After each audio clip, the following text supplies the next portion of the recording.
2026 সালের এপ্রিল মাস।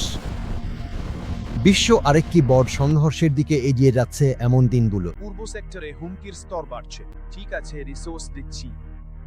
রিপোর্ট কি উত্তেজনা বাড়বে?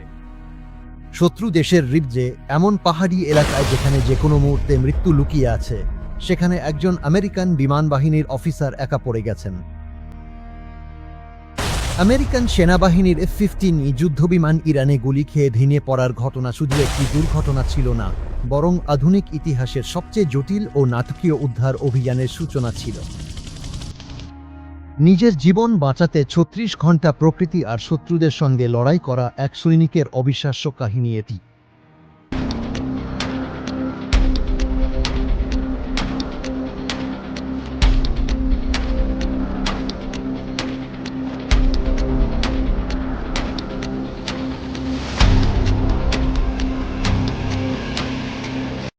তৃতীয় তারিখ শুক্রবার, আমেরিকার F-15 স্ট্রাইক ঈগল বিমানটি ইরানের আকাশ সীমায় প্রবেশ করে। বিমানটিতে দুজন মানুষ ছিল, একজন পাইলট এবং একজন অস্ত্র ব্যবস্থা অফিসার ছিলেন। শত্রুদের আকাশ প্রতিরক্ষা ব্যবস্থা নিখুঁতভাবে তাদের লক্ষ্য করেছিল। একটি মিসাইল বিমানের ডানাগুলো ভেঙে দেয়। পাইলট এবং সহোডান কর্মী প্যারাসুট দিয়ে বাঁচলেও দুজন দুই ভিন্ন জায়গায় পড়ে যান। পাইলটকে খুব দ্রুতই আমেরিকান সেনাবাহিনী হেলিকপ্টারের সাহায্যে উদ্ধার করেছিল, কিন্তু দ্বিতীয় অফিসার, যাকে পরে আমেরিকান প্রেসিডেন্ট অত্যন্ত সম্মানীয় কর্নেল বলে উল্লেখ করেছিলেন, তিনি ইরানের সবচেয়ে দুর্গম পাথুরে পাহাড়ি এলাকায় নেমে পড়েছিলেন। তার চোখ লেগেছিল, হাতে ছিল শুধু একটি পিস্তল, একটি যোগাযোগের যন্ত্র আর একটি ট্র্যাকিং বিকন। আমেরিকান বিমান ভেঙে পড়ার খবর মুহূর্তের মধ্যেই Iranian Islamic revolutionary guards corps জানতে পেরেছিল। তাদের মাটিতে একজন আমেরিকান সেনা জীবিত আছে, এই সত্যতা তাদের চাঙ্গা করে তুলেছিল। একটি বিশাল সামরিক বাহিনী সেই এলাকায় পাঠানো হয়েছিল। সৈনিকটিকে ধরতে সাহায্য করলে $60,000 পুরস্কার ঘোষণা করেছিল ইরান সরকার। ফলে প্রতিটি গ্রামবাসী আর প্রতিটি সৈনিক সেই কর্নেলের জন্য ফাঁদ পেতেছিল। শত্রুরা চারদিক থেকে ঘিরে ফেললে সেই কর্নেল নিজের সামরিক প্রশিক্ষণের সবচেয়ে গুরুত্বপূর্ণ পাঠগুলো মনে করলেন। সিও অর্থাৎ সার্ভাইভাল, এভাশন, রেজিস্ট্যান্স অ্যান্ড এসকেপ, মানে টিকে থাকা, এড়িয়ে চলা, প্রতিরোধ করা আর পালিয়ে যাওয়া। দিনের আলো শত্রুর পক্ষে সুবিধাজনক, এটা তিনি জানতেন। শত্রুর চোখে পড়া এড়াতে তিনি এক পাহাড়ে ফাটলে আশ্রয় নিলেন। বাইরে শত্রুদের গাড়ির গর্জন আর পায়ের শব্দ তিনি স্পষ্ট শুনতে পাচ্ছিলেন। আহত শরীরের যন্ত্রণা আর অসহ্য ঠান্ডা তাকে কাবু করে দিচ্ছিল। তবুও মানসিক শক্তি হারাতে সে রাজি হয়নি। তার কাছে থাকা বিকনটি সে শুধু নির্দিষ্ট বিরতিতে অন করত। সবসময় সেটা চালু রাখলে শত্রুরা সিগন্যাল ধরে ফেলতে পারে, এই ভয় তার মনে ছিল। রাত হলে সে আরেকটা বড় সিদ্ধান্ত নিল। এই গিরিখাতে বসে থাকলে উদ্ধার কাজ অসম্ভব হয়ে যাবে। রেডিও সিগন্যাল আরও পরিষ্কার পেতে আর হেলিকপ্টারগুলো যাতে তাকে দ্রুত খুঁজে পায়, তার জন্য উঁচু জায়গায় যেতে হবে। চোটের কথা না ভেবে জীবন বাজি রেখে সে পাহাড়ের চূড়ার দিকে হামাগুড়ি দিয়ে উঠতে শুরু করল। সমুদ্রপৃষ্ঠ থেকে প্রায় 7,000 ফুট উঁচু একটা পাহাড়ি ঢালে ছিল সেই কঠিন যাত্রা।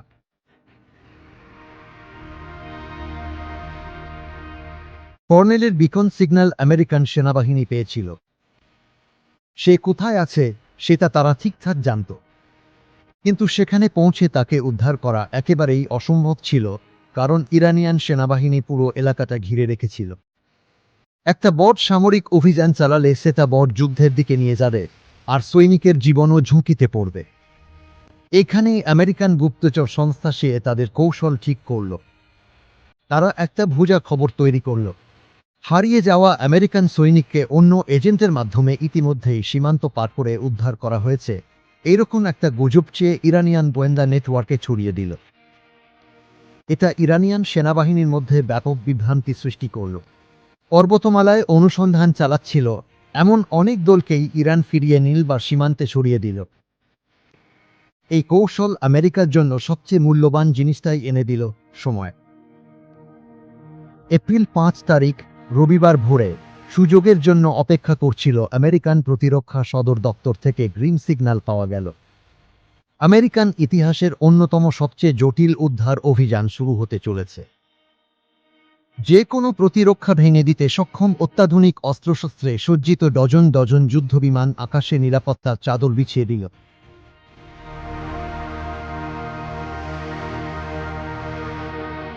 প্রয়োজনে বোমা হামলা চালিয়ে শত্রুদের নিশ্চিহ্ন করে দিতে তারা প্রস্তুত ছিল। ইসরায়েলি সেনাবাহিনীর গোপন গোয়েন্দা তথ্য এই অভিযানে শক্তি যোগায়। স্পেশাল ফোর্সেস কমান্ডোরা সেই ৭,০০০ ফুট উঁচু পাহাড়ি উপত্যকায় নেমে এলেন। ৩৬ ঘন্টার নিঃসঙ্গতা আর নরক যন্ত্রণার পর আহত অবস্থায় অবশ হয়ে পড়া সেই বিমান বাহিনীর কর্মকর্তাকে তারা খুঁজে পেলেন। প্রাথমিক চিকিৎসা দেওয়ার পর তারা দ্রুত তাকে ফিরিয়ে নিয়ে যাওয়ার জন্য প্রস্তুতি নিলেন।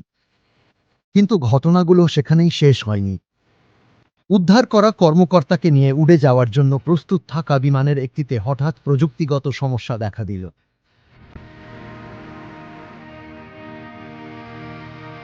সময় এখানে খুবই মূল্যবান। ইরানিয়ান সেনা যে কোনো মুহূর্তে সেখানে পৌঁছে যেতে পারে। বিমানটি শত্রুদের হাতে পড়ে না যাওয়ার জন্য আমেরিকান সেনারা সেখানেই বিস্ফোরণে ধ্বংস করে দেয়। তারপর সবাই পরের বিমানে উঠে আকাশে উড়ে গেল। রবিবার ভোরে এই খবরটা সারা বিশ্ব জানল। আমরা ওনাকে ফিরিয়ে এনেছি, সম্পূর্ণ নিরাপদভাবে।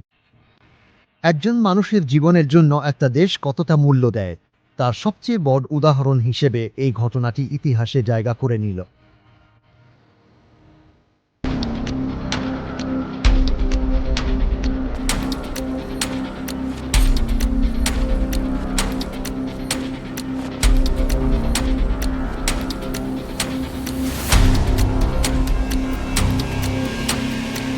যুদ্ধ অনেক সময় সংখ্যার আর হিসেবের খেলা। কতগুলো বিমান ভেঙে পড়ল, কতজন মারা গেল, এই সব হিসেব। কিন্তু ওই সংখ্যার মাঝেও আছে বাঁচতে চাওয়া, নিজের দেশে ফিরতে চাওয়া প্রতিটি মানুষ। ইরানের সেই ৭,০০০ ফুট উঁচু পাহাড়ের হিমশীতল ঠান্ডা আর ভয়ের মধ্যে ওই কর্নেল শুধু নিজের অস্ত্রই আঁকড়ে ধরেননি, বরং এই দৃঢ় বিশ্বাসও আঁকড়ে ধরেছিলেন যে তিনি একা নন, তাকে খুঁজে ওরা আসবেই। সেই বিশ্বাসটাই জিতেছিল। এই কারণেই মানুষের ইচ্ছাশক্তির টিকে থাকার অবিস্মরণীয় গল্পগুলোর মধ্যে এই ঘটনাটিও একটি হয়ে উঠেছে। সেফ অ্যান্ড সাউন্ড, এটা চিরকাল টিকে থাকবে।